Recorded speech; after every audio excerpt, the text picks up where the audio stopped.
obviously after the Jake Paul versus Ben Askren fight, a lot of fans actually see Ben Askren as a bit of a joke at this moment in time. Like, just the casual fans online. Obviously got knocked out in one round. One thing that can't be taken from Ben Askren is that I for one actually predicted that Jake Paul would knock him out in the first round. I just thought his striking was so terrible that I just thought that there's no way that Jake Paul was going to lose this fight, because this is the juxtaposition with Ben Askren. He's got honestly the worst striking that I've ever seen in my life. Like, it's a testament to how great he is as an MMA fighter that his striking is that bad, and he became as successful as he became in MMA.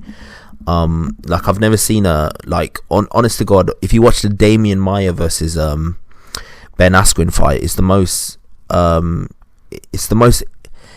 most jarring fight to watch, because you're watching two fighters that have the worst. I'm not saying they have the worst stand up, but they're definitely on the bottom tier when it comes to stand up than the rest of the the welterweight division, lightweight division, right? Yet their ground game is just so advanced. So you've got two fighters that have got the most basic stand up in MMA fighting each other, but their ground game is just so advanced. And it was just incredible to see that fight, because usually when you see stand up that's that bad, you'd usually think that these are people that can't fight.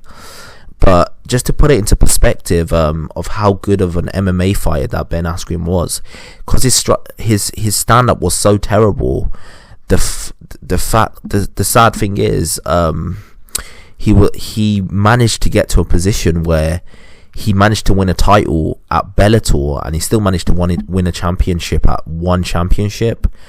And at one point, he was considered one of the best fighters out of the UFC. Like, it got to the point that Dana White was constantly trying to get him over to the UFC. Like, obviously, Ben Askren said many times that he was never going to work with Dana White because he doesn't like him and stuff. But the fact that Dana White tried so much to get him over to the UFC does say a lot about Ben Askren. Ben Askren, at one point, if you just look at his credentials, in terms of his wrestling credentials, he went to the Olympics. I mean, to get to the Olympic wrestling team in a country like America, where wrestling is almost like, I wouldn't say it's one of the biggest sports. It's not like baseball or for example the NFL or basketball or anything like that, but it's still a fairly popular sport.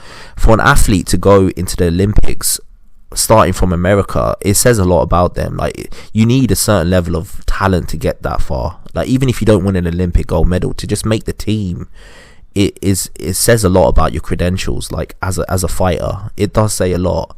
Like, not anyone can make the team. I mean, you have to be elite to compete at that level, especially in America, where wrestling is a popular sport, college sport. For you to get to that level, it does say a lot about you. Now, on top of that, the fact that his striking is so bad and he's managed to get so far in MMA shows how good his ground game is. His wrestling is so advanced that it negates the terrible striking that he has. Obviously, I knew that Jake Paul was going to beat Ben Askren, because Ben Askren has never fought in a sport where it's just purely striking. He's always fought in like wrestling or mixed martial arts, so he's able to cover up his deficiencies as a striker by wrestling and doing a bit of dirty boxing and doing things like grappling and like getting your opponent on the ground. But when he went in there against Jake Paul, who was a pure striker, and the sport of boxing is pure striking, like there is a little bit of like clinching and such, but it's probably 90% striking. I knew Ben Askren was going to get knocked out then, but that doesn't take away my respect for him, because for a fighter whose striking is that insufficient, he's managed to get this far. People forget there was a time where people were talking about Ben Askren fighting GSP. There was a time where people were talking about Ben Askren fighting Khabib. I mean, that's how popular, not just popular, but that's how good how well regarded he was in the MMA community, that people were asking fantasy matchups. Who would win in a fight between Ben Askren and GSP? Who would win in a fight between Ben Askren and Khabib? I've actually seen comments in Twitter where people said, unpopular opinion, but I think Ben Askren actually beats Khabib. Obviously, I don't believe that, because I think as a mixed martial artist, each level of your game has to be competent for you to reach the top level. Like, literally, each level of your game has to be at a respectable level for you to reach the true elite of a sport. And we saw that with Ben Askren. As soon as he went over to the UFC, because his striking was insufficient, he got knocked out by Jorge Masvidal. Obviously, I think he lost the fight after that. But you don't have to be the best at one thing, but you have to be good enough at one thing. You have to be good enough at everything for you to actually make it as a mixed martial artist. When you see Khabib, when he came into the UFC initially, his striking was terrible. Like, it wasn't as good as it could have been, and then he improved that, and now because of that, he got to a point where he managed to drop Conor McGregor, who's one of the considered one of the best strikers in the UFC. So it shows how much he improved. He dropped him with a right hand, which is incredible. So my point is this: I think a fight of Khabib's quality, it shows he is a proper mixed martial artist. Any deficiency in his game, even though his base was sambo and a Brazilian jiu-jitsu and wrestling and all of that sort of ground game stuff, he managed to fill the holes in his lack of talent by working hard and working on his deficiencies. Ben Askren never did that. Ben Askren never worked on his striking as much as he did on his wrestling and his Brazilian jiu-jitsu. He himself has said in interviews and in a depreciating manner that he really doesn't care about striking. Like, he doesn't really consider it that important in sports. But it's a testimony to how good he actually was, that his striking was that bad, yet he was managed to reach such a high level where he became a champion in 2 different organizations. And on top of that, he is a tough guy. Watch his fight against Robbie Lawler. Just watch his fight against Robbie Lawler.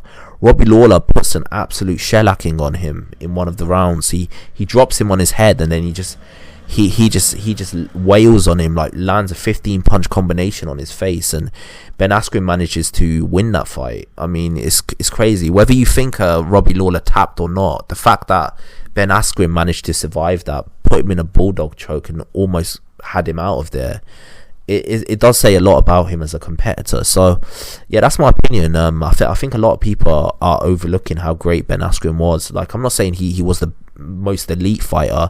I just said a couple of minutes ago that to be the true elite of an MMA organization like the UFC, which is considered to have most of the top talent, you have to be sufficient in every area. You've got to be a good all-rounder. You can't just be a great wrestler and not a good striker. I'm not saying you have to be the best striker and the best wrestler and the best everything. No fighter can do that, because everyone has their base. But you do have to be somewhat sufficient in each area for you to reach a high level in the sport, because it's a very mixed martial arts is mixed martial arts. So one day you're going to fight a guy who's a kickboxer, you're going to fight a guy who's a submission artist, you're going to fight a guy who's a Brazilian jiu-jitsu artist, you're going to fight a guy who's a wrestler, you're going to fight all these different bases. So you're going to fight a guy who's predominantly a boxer who's got nice hands. For you to compete at that like minefield of such competition, you need to have a great base. Not a great base, but you need to be sufficient in all areas for you to be a great fighter. And that's the reason why he never reached the level that he did. But even though he never reached the level that he did, he still became a champion of 2 organizations. He was still undefeated for several years. He was 19-0 before he fought Jorge Masvidal. And Jorge Masvidal was thought to maybe lose that fight. So that's my thoughts. I think he's an underrated fighter, and I think a fight should give him more respect than he gets at this moment in time, because he is better than he looks. Even though he doesn't look that good in terms of his physique, and he obviously got beat by Jake Paul. You can't take away from him his wrestling credentials.